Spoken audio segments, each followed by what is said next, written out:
And now to new developments in the murder of a 9-year-old girl over the weekend. Today we learn what happened in the moments before the little girl was shot, enjoying one thing that many kids love, ice cream. Kate Chappell has what happened next.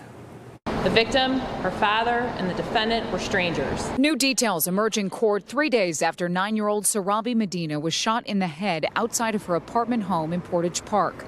43-year-old Michael Goodman has been charged with first-degree murder. Prosecutors say he lived across the street from Serabi and her father. The pair had moved to the neighborhood after her mother was murdered in 2018.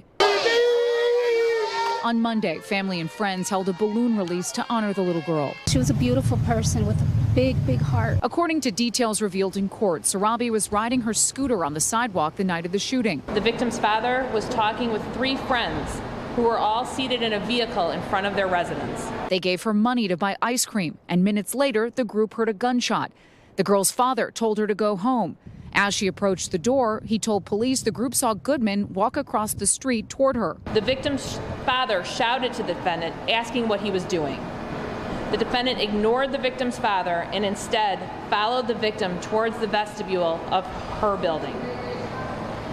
While the victim's father ran to his daughter, he observed the defendant raise the firearm, pointed at the victim, and shoot the victim in the head. Prosecutors say her father tackled Goodman in the vestibule when the gun went off again, and Goodman was hit in the face.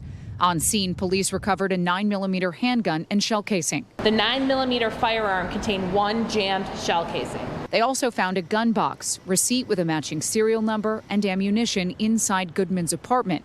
Prosecutors say he has no criminal history and does have a valid FOID card. Goodman's being held without bail. He'll be back in court August 23rd. At 26 in California, Kate Chappell, NBC5 News.